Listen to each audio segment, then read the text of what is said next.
Word of God for meditation from our Gospel reading from St. Luke the Physician, chapter 23, 6 and 7 and 8a. When Pilate heard this, he asked whether the man, namely Jesus, was a Galilean. And when he learned that he belonged to Herod's jurisdiction, Pilate sent him to Herod, who himself just happened to be in Jerusalem for the Passover at that time. When Herod saw Jesus, he was very much pleased. In life, as you go through it, all of us have had the experience of encountering a number of raw deals where we don't get a fair shake because of this or that, or someone breaks their promise, or someone does something to us that just is off any scales of justice that there might be. Many people reject God because of things that happen in their life that they perceive as being unfair, and rather than blaming the people that did it, they often scapegoat and blame God. That is a common thing that happens in a fallen world. In our gospel reading today, we see that no one ever really suffered the way Jesus suffered, not even remotely close to what our dear Lord went through for us, and on so many levels in such a short amount of time. There are so many aspects to the suffering that Christ went through. The sheer pain of it all was excruciating on a number of occasions within that 24-hour period of time. The psychological and emotional pain of all his disciples running for the hills, of his own Jewish people and the highest religious leaders of the world turning against him, and of Roman law, which was supposed to be so fair, looking the other way, and Pilate washing his hands. On so many levels, Jesus suffered pain and humiliation and injustice. Jesus had done so much good. The context of Luke 23 here, Jesus is being taken into captivity. He just finished his 35th recorded miracle. His 35th, 5 times 7, a number of perfection. Everything that Jesus does is absolutely perfect, far beyond what we can even imagine. So he just finishes the 35th recorded miracle. From that miracle to his very first miracle, everything is astonishing if one can pay close attention. And now, after the 35th miracle, and that miracle was kind of staggering in the Garden of Gethsemane, Peter lopped off the ear of Malchus, the servant of the high priest. Jesus picked it up, pasted it on his head, good as new. You would have thought people would have picked up on the signs, but they were blinded by power, blinded by money, blinded by fame, and they could not see what was right before them. They weren't listening. They weren't hearing. They weren't really paying close attention whatsoever. So now Jesus, after 35 of these recorded miracles, and there were many more, we're going to see in this short period of time 7 unjust trials that Jesus must endure back to back to back to back to back in a short amount of time. 7 unjust, unfair trials. The first one is he's hurried off to Anna's house. And at Anna's house, he is treated shabbily. And this is a priest, not the high priest, but you would think that religious folks would be a little bit more kind, a little bit more fair, a little bit more even-handed, but Jesus is treated like scum at the home of Annas. And then after, at Anna's home, he is interviewed for a little bit. They slap him in the face. Can you imagine that? Taking somebody to go to trial in our judicial system, and the trial starts, and the prosecuting attorney walks over and slaps the guy right in the face. Well, this is the injustice. And what is so amazing here what is so amazing here, Jesus is the one person in life who has perfectly fulfilled the holy law of God of love, and he's been treated like this. And isn't it interesting? The legal system of the United States of America, you know, Paul, it comes from Athens, it comes from Jerusalem, it comes from Rome, and here we see Jerusalem and Rome at this point going nuts, not following the law whatsoever, lawless. And our founding fathers, when they looked at these accounts, they recognized in the Bible, without rule of law, we got nothing at all in the United States of America. But you got to have more than rule of law, because they have rule of law and they're breaking it hand over fist because they don't have love.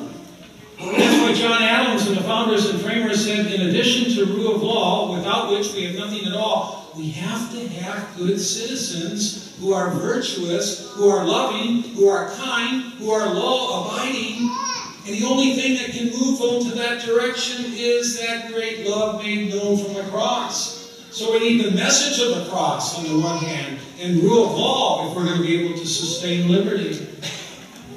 So back to our text here. Christ is slapped in the face before the trials even begin by the loftiest law of mankind. Quickly, there is a second unfair trial. He is whisked off to the high priest's home, Caiaphas. Matthew, Mark, Luke all record it. And they treat Jesus in such a twisted way. First of all, these legal beagles round up a number of false witnesses that have been paid, and the false witnesses are like the Keystone Cops. They can't get their story correct. They had too much wine before that time. Caiaphas, the great high priest, asked Jesus, "Are you the Messiah, the Son of God?" And Jesus said, "I am." The words he spoke to Moses at the burning bush, "I am." And then Jesus quotes Daniel 7:13, making a reference that he is the Son of Man as well as the Son of God. And Caiaphas gets so torn up that he rips his garments, which was strictly forbidden in the law of Leviticus chapter 21, verse 10. So he's ripping his garments, which was specifically against the law, and then he is acting like a fool, the great high priest. And the people turn on Jesus, these legal people, and they're vicious like wolves. That's the picture that is there. And I don't know if you've ever been in that situation. I've been in that situation once, where normal, good-thinking people, clergy, just became like wolves. They became absolutely a different group of people. And finally, one of the clergymen said, "Stop, you have to behave like Christians." So this happens, and it rings right, sad to say. The third unfair trial follows this. Jesus is brought before the Sanhedrin, the Supreme Court of Israel, in the cover of darkness. And doesn't it happen so often?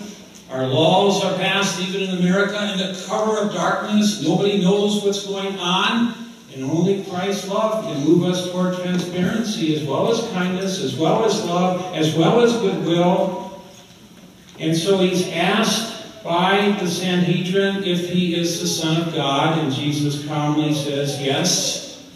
And they conclude found guilty. Not all agreed, and I'm sure Joseph of Arimathea and Nicodemus said, "We should not be meeting like this.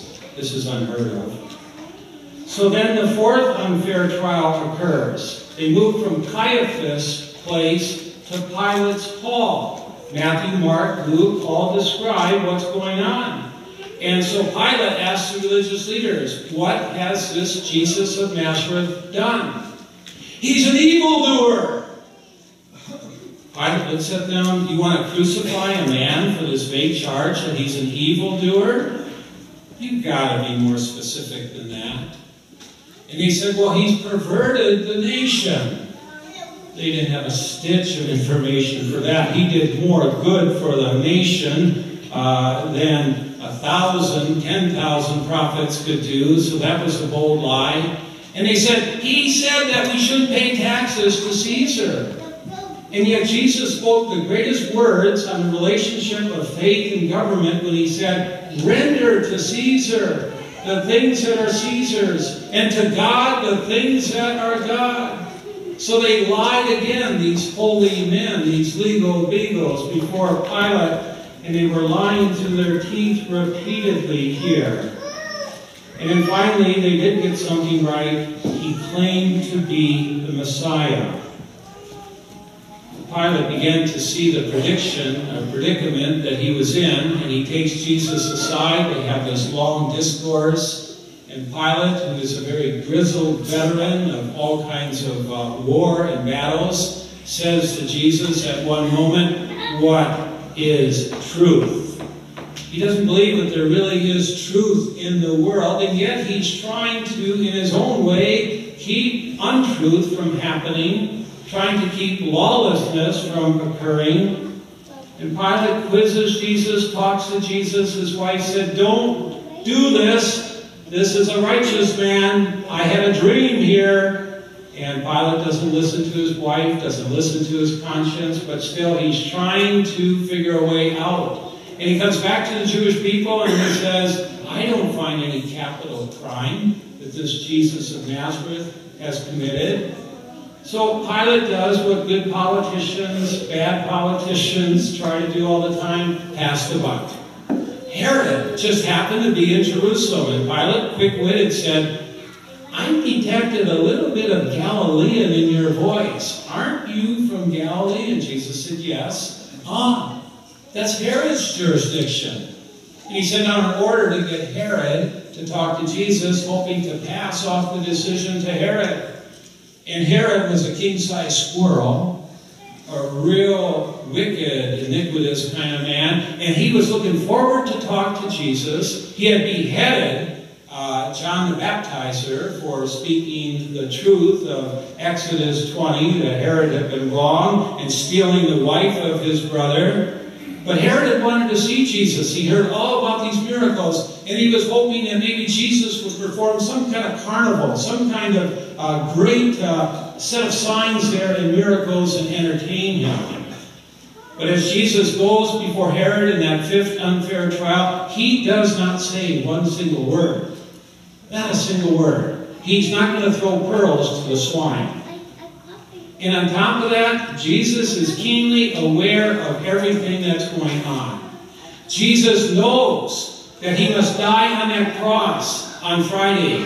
And Jesus knows that he will die precisely at 3 o'clock in the afternoon when the Passover lamb is being slain. The Holy Son of God, the eternal God in flesh, will himself to die at the exact second. So he can't waste time with this person because he sees a much bigger cosmic picture.